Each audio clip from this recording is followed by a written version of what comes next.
ദൈവത്തെ പോലും തന്ത്രപരമായി ഒഴിവാക്കുന്ന ദൈവമാതാവ് എന്ന സങ്കല്പത്തിലെ വൈരുദ്ധ്യങ്ങളും ആൾമാറാട്ടവും അപകടവും നാം തിരിച്ചറിയണം. റോമൻ കത്തോലിക്ക മതത്തിലെ ഏറ്റവും പ്രധാന വ്യക്തി ഒരു സ്ത്രീയാണ്. അവൾ ദൈവത്തെ പോലും മൂടി മറച്ചു കളയുന്നു, ദൈവത്തിന് പോലും ബദലായി വളരുന്നു. ഈ പുതിയ മറിയത്തിന് യേശുവിനും ദൈവത്തിനും കൂടി കിട്ടുന്നതിനേക്കാൾ കൂടുതൽ പ്രാർത്ഥനയും ബഹുമാനവും കിട്ടുന്നു എന്നുള്ളതാണ് യാഥാർത്ഥ്യം. ഈ പുതിയ മറിയമാണ് റോമൻ കത്തോലിക്ക മതത്തിൻ്റെ ഹൃദയം.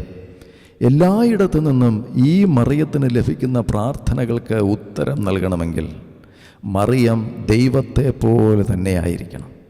അങ്ങനെ ഈ മറിയത്തിന് സർവശക്തിയുടെ പരിവേഷവും തന്നിൽ ആശ്രയിക്കുന്നവരെ ആരെയും ഉപേക്ഷിച്ചിട്ടില്ല എന്ന ഒരു അഭിപ്രായവും കെട്ടിച്ചമച്ചിരിക്കുകയാണ്. എത്രയും ദയുള്ള മാതാവേ എന്നൊക്കെയുള്ള പ്രാർത്ഥനയുടെ ഉള്ളടക്കം നാം ഒന്ന് ശ്രദ്ധിച്ചാൽ ഈ കാര്യം നമുക്ക് മനസ്സിലാകും. കത്തോലിക്ക സഭയുടെ പ്രായോഗിക ആത്മീയ ജീവിതത്തിൽ മറിയത്തെ പിതാവായ ദൈവത്തോട് സാമ്യപ്പെടുത്തുന്നതായി നമുക്ക് കാണാം. അപ്പോൾ ദൈവം നമ്മുടെ പിതാവാണ്, മറിയം നമ്മുടെ അമ്മയാണ്. യേശു ദൈവത്തിൻ്റെ ഏകപുത്രനാണ്.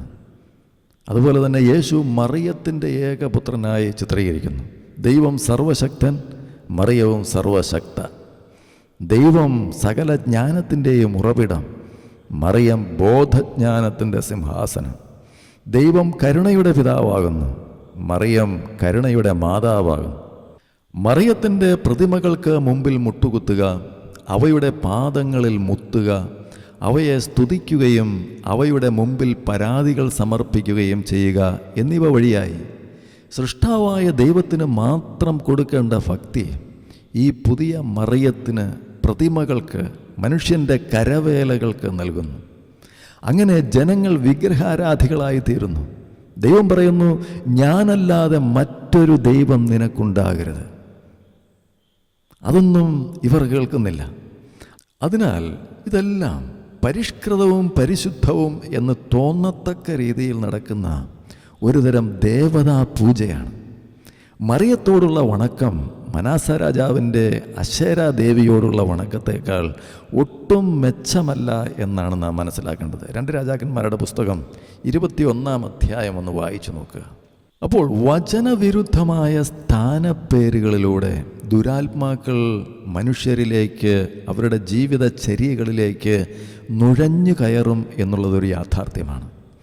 യേശുവിൻ്റെ അമ്മയായ മറിയത്തിന് ദൈവവചനമായ ബൈബിൾ നൽകുന്ന സ്ഥാനപ്പേര് കർത്താവിൻ്റെ ദാസി എന്നാണ്. അല്ലാതെ ദൈവമാതാവ് എന്നോ പരിശുദ്ധ അമ്മ എന്നോ നിത്യകന്യക എന്നോ ഒന്നുമല്ല. ഇതെല്ലാം മനുഷ്യർ കൊടുത്ത പേരുകളാണ്, സ്ഥാനപ്പേരുകളാണ്, പദവികളാണ്. അത് പാടില്ലാത്തതാണ്. ദൈവവചനവിരുദ്ധമായ സ്ഥാനപ്പേരുകൾ സ്വീകരിക്കുന്നതും കൊടുക്കുന്നതും വിളിക്കുന്നതും എല്ലാം വാസ്തവത്തിൽ തിന്മയാണ്. ഓരോ വാക്കും, നാം പറയുന്ന ഓരോ വാക്കിനും നാം ദൈവസന്നിധിയിൽ കണക്ക് കൊടുക്കേണ്ടവരാണ് എന്നുള്ളൊരു ബോധ്യം ഓരോ വിശ്വാസിക്കും ഉണ്ടാകേണ്ടതാണ്. അപ്പോൾ യേശുവിൻ്റെ തത്വം ഭൂമിയിൽ ആരെയും പിതാവ് എന്ന് വിളിക്കരുത് എന്നാണ്. മാത്രമല്ല ദൈവവചനപ്രകാരം നമ്മുടെ അമ്മ സ്വർഗീയ യെരൂശലേമാണ്.